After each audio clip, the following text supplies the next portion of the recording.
अलामते वक्त, यानी वो अलामत, वो निशानियां जहां हमें ठहरना चाहिए या जहां हमें नहीं ठहरना चाहिए, कहाँ हमें मिलाकर पढ़ना है, कहाँ हमें ज्यादा रुकना है, कहाँ जल्दी पढ़ना है, कहाँ नहीं रुकना है, ये सारी अलामत के जरिए हम कुरान मजीद को पढ़ते हैं। तो कुछ निशानियां हम यहाँ आपको बता रहे हैं, देखिएगा और उसे जहन नशीन रखिएगा, ठीक है। जैसे आपको हमने अभी एक इसका कायदा बताया था, गोल आयत का, है ना। इस अलामत को आयत कहते हैं। यहाँ पर क्या करना चाहिए, हमें ठहरना चाहिए। इसी तरीके से कुछ जगहों पर जीम आता है, कुछ जगहों पर इस तरीके से मीम लिखा आता है, ठीक है। कुछ जगह हमें सॉद मिल जाएगा, छोटा सा लिखा हुआ, ठीक है। तो मिल जाएगा, ठीक। ऑफ भी मिलता है, ये वाला भी खौफ मिलता है, ये वाला भी काफ मिलता है। और क्या मिलता है, जा मिलता है, ना मिलता है, जाम। कुरान मजीद में देखें आपने जगह जगह ये अलामत लिखी रहती है ना, ये लाम अलिफ, फिर ये सले, फिर ये सल, फिर ये मा, ये कुछ अलामत होती हैं जो लिखी जाती है ना। इनके अलावा और भी है, तो हम आपको बता दें, ये जो अलामत आती है, जब भी अलामत आपको कहीं दिखे, इसका मीनिंग है ठहरना, ठीक है। जहां पर भी ये अलामत आपको नजर आएंगी, आपको क्या करना है, वहां पर ठहरना है, ठीक है, ठहरना है ना।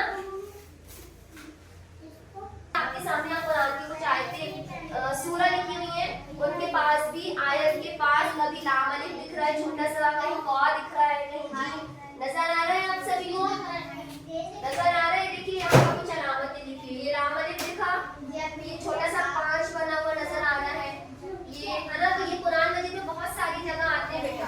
तो जब ये अलामत आपको नजर आए, आपको रुकना है, ठीक है।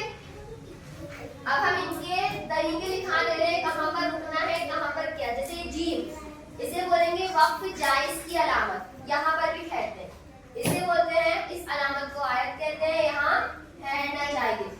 तो वक्फ पे मुतलक की अलामत होती है। तो ये सारी चीजें हम नोट डाउन करा रहे हैं, आप सभी लिख लीजिए ताकि वो आपको जहन नशीन हो जाए, ठीक है। कॉपी निकालिए, नोट डाउन कीजिए फटाफट जल्दी से।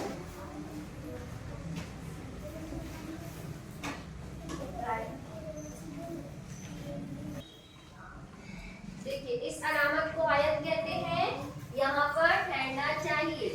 ये जो सिंबल है, ये मिस्ल आयत के हुक्म के है,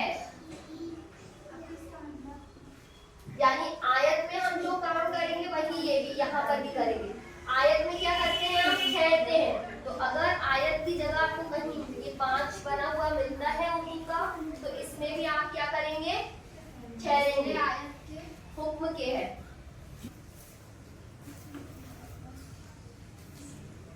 ये जो मीम है, ये वक्फ लाजिम की अलामत है, इस पर ठहरना अहम है, जरूरी है।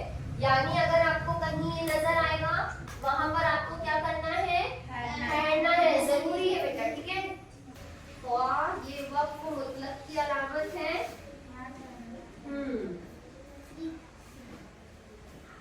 यहाँ ठहरना चाहिए। और अक्सर ऐसा होता है कि कुरान मजीद में अक्सर एक अलामत के साथ 2-3 अलामत आ जाती है ना, है ना। एक अलामत की वजह से आयत के ऊपर लाम अलिफ भी आ गया और 5 भी आ गया। इस तरीके से एक ही अलामत के ऊपर कई अलामतें आ जाती हैं, तो कोशिश करें ऊपर वाली अलामत बेहतर है। आयत के बीच में अगर सांस टूटे तो उस कलमे के आखिरी हुरूफ को साकिन करके सांस तोड़ें और फिर पीछे से लौटाकर पढ़ें। यानी कहीं बीच में आपकी सांस टूट जाती है पढ़ते वक्त, तो आपको क्या करना है, थोड़ा पीछे से फिर से रिपीट करके पढ़ना है। जैसे हम आपके सामने एक तिलावत करते हैं ना, बिस्मिल्लाहिर्रहमानिर्रहीम, कुरान मजीद में सूरे बय्यना 30वें पारे की, लम यकुनिल्लज़ीन कफ़रू मिन अहलिल किताबि वल मुश्रिकीन मुफ़क्कीन हत्ता तअतियहुमुल बय्यिना। ये हो गया हम आयत पे, लेकिन अगर हम टूट जाती है सांस, लम यकुनिल्लज़ीन कफ़रू मिन अहलिल किताबि वल मुश्रिकीन मुशरिकीन नहीं बन रहा है, यहाँ रुक गए। अब क्या करेंगे, उसके आगे से नहीं पढ़ेंगे बल्कि पीछे से लौट आएंगे और फिर आगे बढ़ेंगे। वल मुशरिकीन मुफक्कीन हत्ता तअतियहुमुल बय्यिना। समझ आया सभी को? इस तरीके से अगर अलामत आप देखें कि कुरान मजीद में अगर सिंगल कोई अलामत है तो अलामत में जहाँ जो हुक्म दिया गया है उसके मुताबिक पढ़ेंगे। जैसे मीम आया तो ये लाजिम की अलामत है, यहाँ ठहरेंगे। तो आया तो भी यहाँ ठहरेंगे। अगर ये वाला आयत आई तो इसका सिमिलर आयत के हुक्म के है, मिसल आयत के हुक्म के है, यहाँ पर भी ठहरेंगे। ठीक है, लेकिन अगर एक ही जगह 2-3 अलामत आ जाती है तो बेहतर क्या है, सबसे ऊपर वाली अलामत का जो मतलब है उसके अकॉर्डिंग हम वक्फ करें। क्लियर है? समझ में आया? सबसे ऊपर वाली अलामत के अकॉर्डिंग वक्फ करना ज्यादा बेहतर होता है अगर 3-4 अलामतें एक साथ आ जाती हैं उस कंडीशन में। ठीक है, और पढ़ते पढ़ते अगर आयत लंबी है और हमारी बीच में सांस टूटती है तो हमें क्या करना है, लौटाकर वापस से पढ़ना है, पीछे से मिलाकर के पढ़ना है। जैसे अभी हमने आपके सामने सूरह बय्यना की तिलावत करी। क्लियर हुआ सभी को? क्लियर है?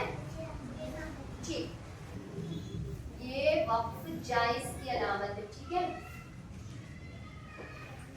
यहाँ पर भी हम क्या करेंगे, यहाँ पर भी ठहरना चाहिए। जीम पे भी हम क्या करेंगे, ठहरेंगे। यहाँ ठहरने की इजाजत दी गई है, यहाँ और यहाँ पर जरूरत के वक्त ठहरा जाए तो रुखसत है। ठीक है, यानी अगर आपकी कहीं कुरान की कोई आयत बहुत लंबी है, ठीक, और वहां पर आपको खींचते नहीं बन रहा है, सांस टूट जा रही है, तो हमें वहां पर जरूरत है ना, तो वहां हम जरूरत के वक्त चाहें तो ठहर सकते हैं अगर ये अलामत आती है। क्लियर है? ये खौफ, ठीक है, यहाँ पर ठहरने में कोई हर्ज नहीं। ये वाला खौफ और बड़ा एक छोटा वाला खौफ होता है ना, एक खौफ है ये बड़ा वाला और एक खौफ है छोटा वाला। तो ये बड़े वाले खौफ का क्या मतलब होता है कि यहाँ पर ठहरने में कोई हर्ज नहीं है, और छोटा वाला खौफ इसका मतलब भी वही है जो पिछली आयत में बताई।